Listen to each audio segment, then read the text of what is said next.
Welcome to the B Block Podcast. I am your host, Brandon Scott.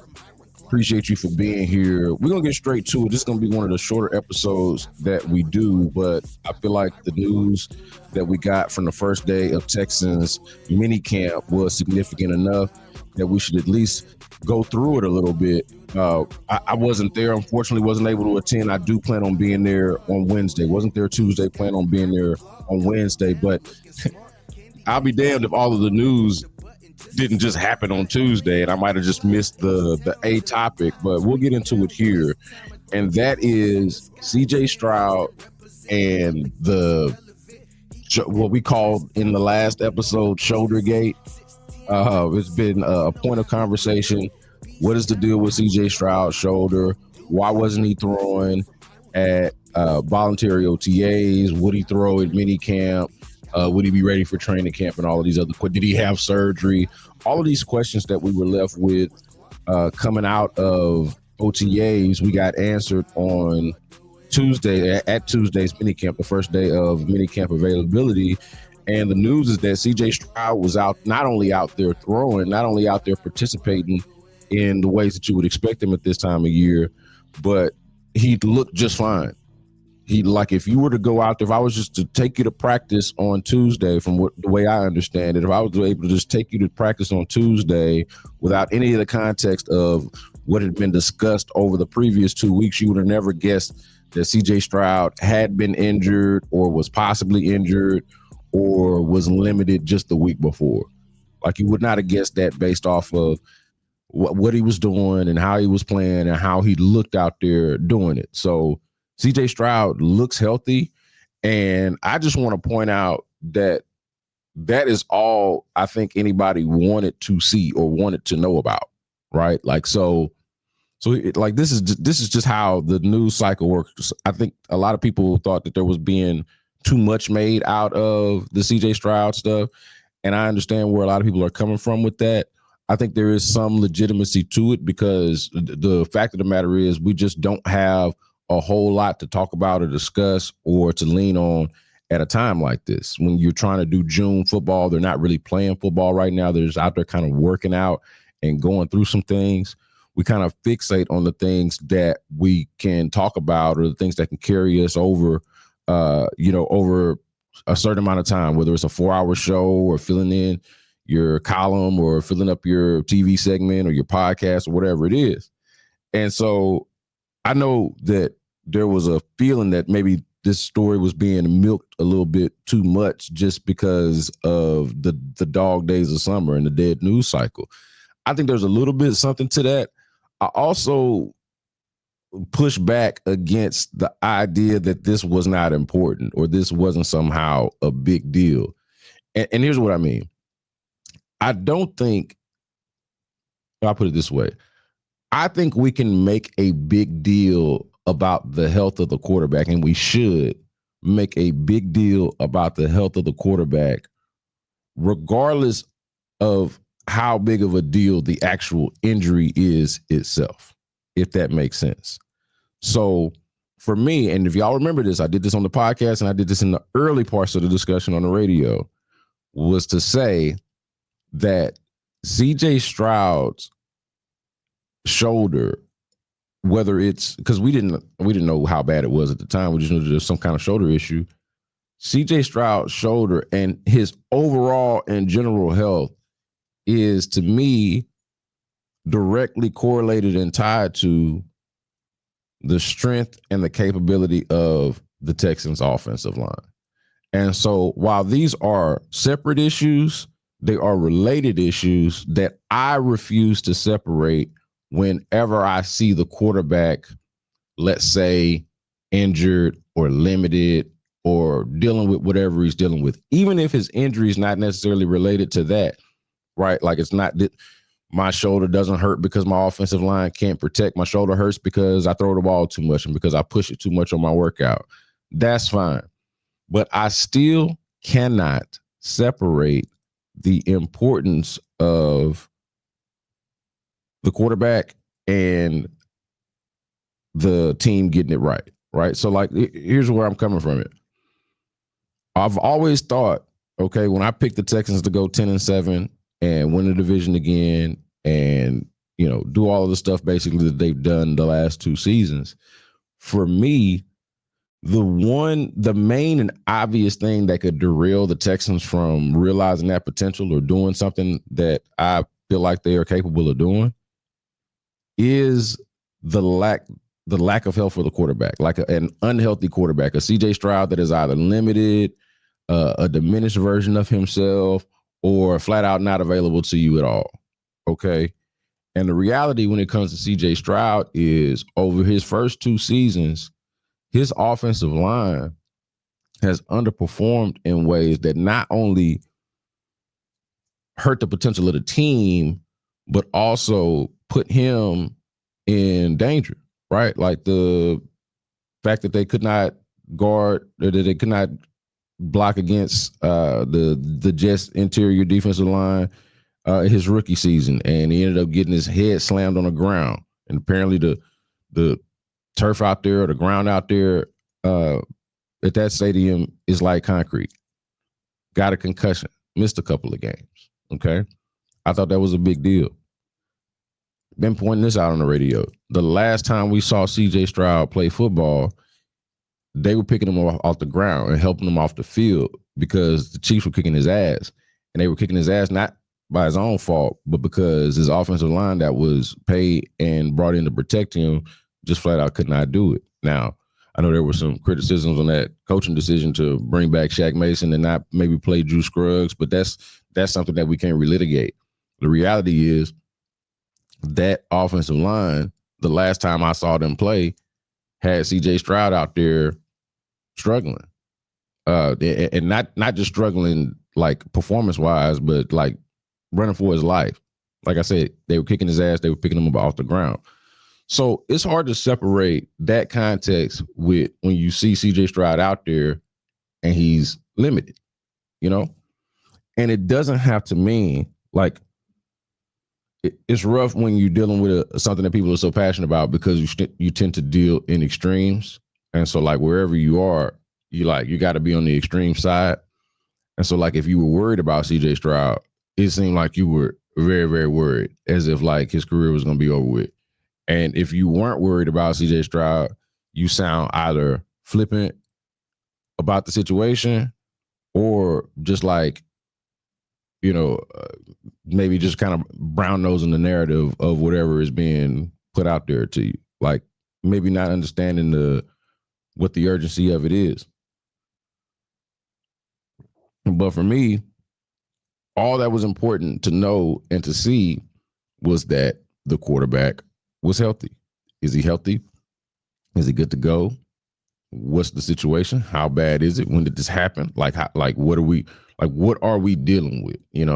And I want to be clear about this. I'm in this business for transparency. I value it. It matters to me. I also understand that when it comes to player injuries, the teams only owe you but so much. There's only but so much in that collective bargaining agreement, or it just in the overall like what they're obligated to tell you about. And they weren't obligated to tell us any more than what they did when it came to CJ Stroud. So like I didn't never been a person that feel like I'm owed answers that I'm not. So in some cases we are owed answers, but in this case I did not feel like we were necessarily owed answers.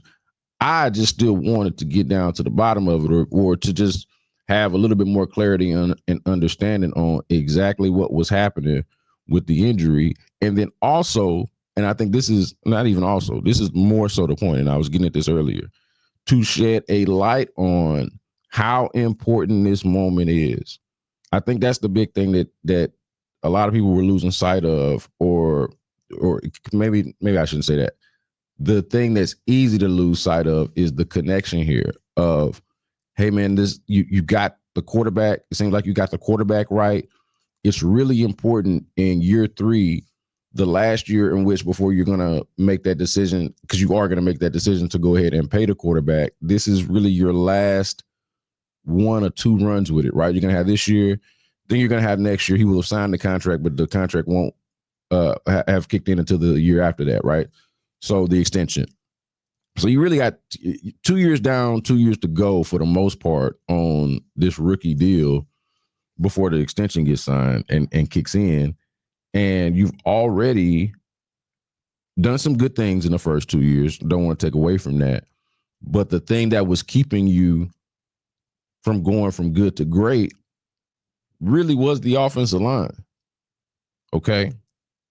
And now, and so you understand why that's not a great site to arrive at camp with questions along the offensive line. Hope and optimism, I think, with what some of the changes they made in terms of coaching and schematic changes and all that, but still some questions in terms of talent and what's there. Questions along the offensive line and a quarterback who's injured, a quarterback who's limited and is not able to throw in these light workouts. All right. So yeah, that I think should be a appropriate amount of concern, or at least you can't fault somebody for having an appropriate amount of concern about that. And what does that actually mean? It doesn't mean that he's not going to throw next week and be ready to throw next week at minicamp, because we saw that he was. It doesn't mean that he's not going to be ready for training camp, because it looks like he probably will be. Doesn't mean that he won't be ready for the season, because it looks like he probably will be. But it does mean that the quarterback was going through something in the midst of you guys trying to get right the collection of guys that are there to protect him. That is at least worth talking about. Okay. And I think that we're going to wait and see what happens exactly with the Texans offensive line and whether they are actually ready to protect CJ Stroud. But I'm not here for apologizing for emphasizing the health of the quarterback and how important that is. Because as I said before, the only thing that's going to keep them, the main and most obvious thing that can keep them from doing the thing that I think we all feel like they can do, which is win 10 games, go to the playoffs, and be a sneaky, scary, scrappy kind of team in the AFC. The only thing, the main thing that could derail that is not having CJ Stroud or having a diminished version of CJ Stroud. I don't think that there's anything really more important than that when it comes to this team. We can talk about, and we will talk about, what these rookies look like, what the receiving core looks like, the brand new running back room or the addition to the running back room, right? How amazing that we think the defense is going to be. Like, all of that is, to me, worth talking about, but less so if the quarterback not right, because what the hell does it matter anyway? That's just where I'm at on it. And look, you can be somewhere different. You can be wherever you want, but that's where I'm at on it. Okay, let's move on to Nick Chubb, because he signed with the team earlier in the week. And look, I I was surprised, and maybe I shouldn't have been surprised, but I was surprised to see how much skepticism this deal was met with, given the zero risk associated with the move. I don't think people understand. Given the zero risk associated with the move, like I likened it to the Cam Akers move from last year when they brought in Cam Akers, and it looked like Cam had a chance to really be in the mix, really be a part of what they did in that running back room. And it turned out that he wasn't, and they ended up trading him, and he goes back to Minnesota. And like, it's almost like it never happened. It's almost like it never happened. I don't know if you'll say that deal worked, didn't work, or just it's a wash because it's almost like it never happened. But I think that is the worst case scenario in this situation with Nick Chubb, that maybe he is not as good as they were hoping that he'd be. Maybe he's a diminished version of himself because of the injuries that he's had the MCL, ACL situation a couple of years ago, broke his foot last year. And he's a running back, got a lot of miles on him, been averaging 5 yards a carry for what seems like forever now. And, up until those injuries a couple of years ago. And so it's a legit question as far as how much does Nick Chubb have left in the tank? Like, what can he really offer you at this point in his career? What kind of player is he at this point in his career? I think those are legit questions. But in terms of like what it could be. Like everything is a projection right now with Chubb, right? And what it could be is, hey, he's healthy and he's not the old Nick Chubb, but he's not old Nick Chubb just yet, right? It could just be that case. I think he's just a year older than Joe Mixon. So it could be that you get something not as good as, prime Nick Chubb, but not as bad as necessarily the Nick Chubb that you saw last year coming off of the traumatic MCL, ACL situation and then broke his foot.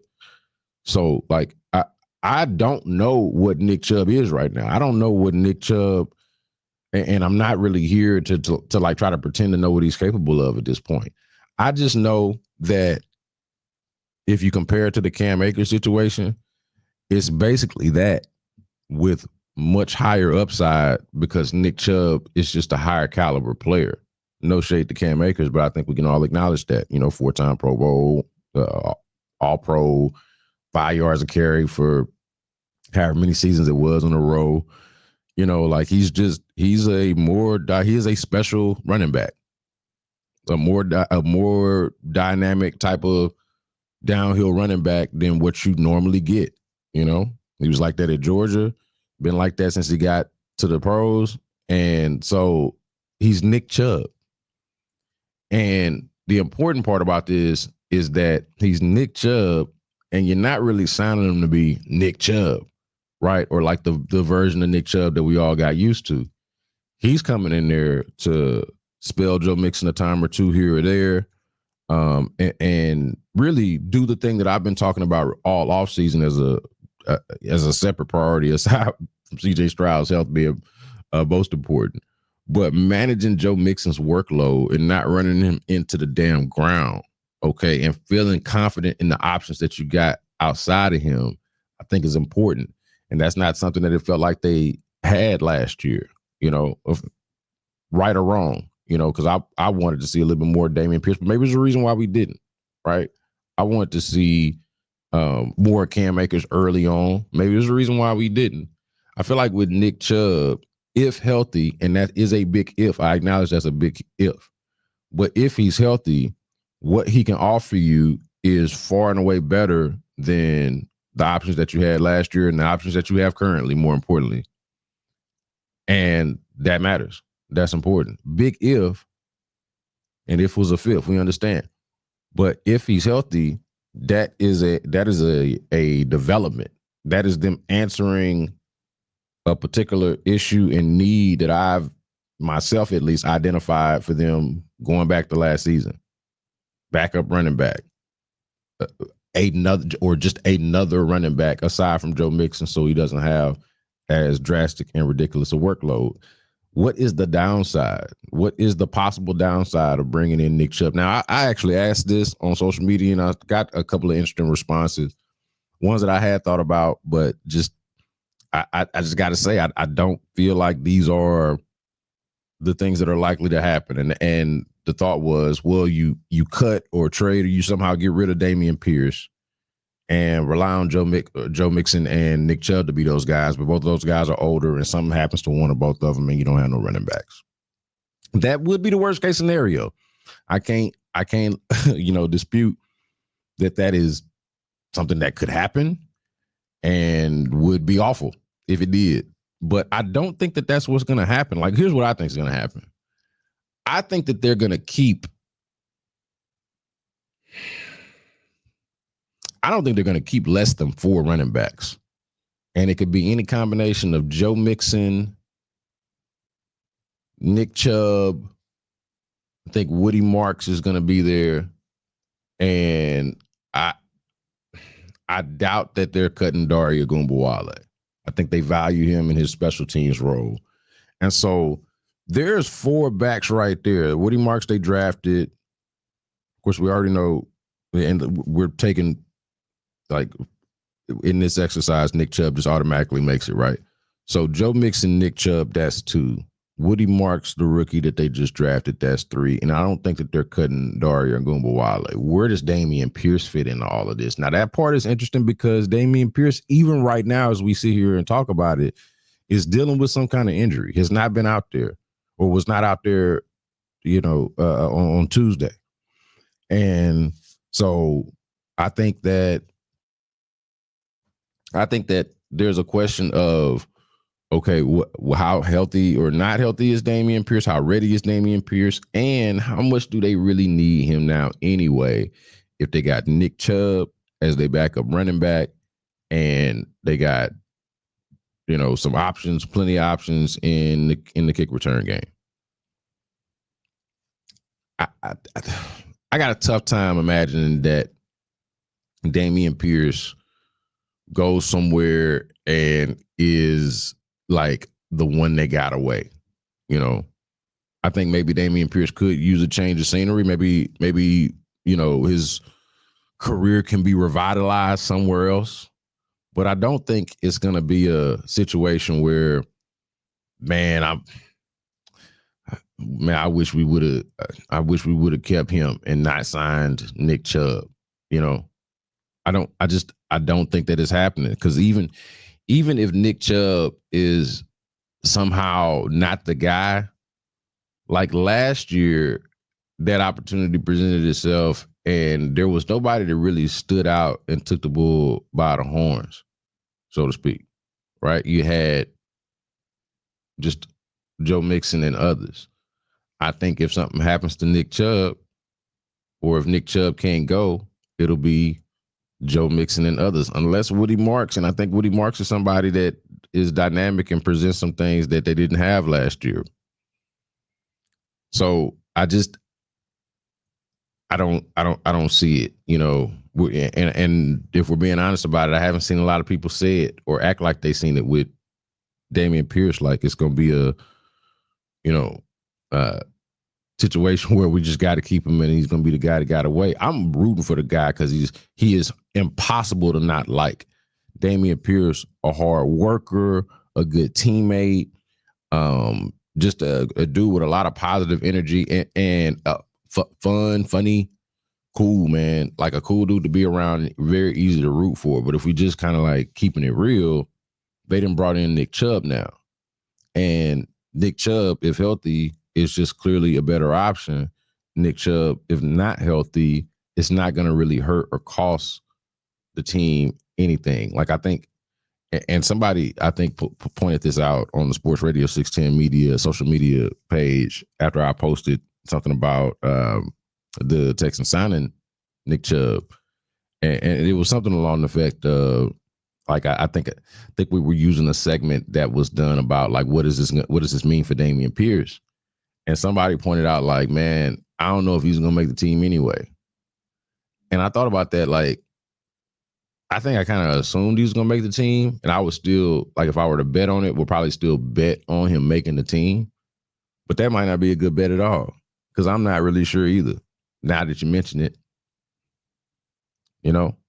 so there are zero negatives in signing Nick Chubb, and that includes it not working. Can I be clear about that? There are zero negatives associated with the Texans bringing in Nick Chubb, taking a flyer out on Nick Chubb, including it flaming out completely. I'm going to be on with my guy Sarge, Big Sarge, on the Texans tailgate talk. Sarge going to have to check me on that, man. I don't know if it's Texans tailgate or Texans tailgate talk. But either way, I'm going to be on with Big Sarge. Y'all check us out. We're going to probably talk about a little bit of this, because I feel like we see the Stroud and the Nick Chubb stories both differently. We kind of have a really good time discussing and debating things. So we'll probably do that a little bit later on. Make sure y'all check that out. But and also, since I mentioned Sarge, he was, and he's at everything. Dude's got quite the motor on him, and he was there on Tuesday. And we'll get a chance to talk about this, and I'll get a chance to look at it on Wednesday. But apparently, Jaden Higgins is the early star at camp. I've seen him a little bit when I was out there. Dude looks the part. Tuesday, he just kind of showed out a little bit. They got the clip out there that everybody has seen already of him making the one-handed catch.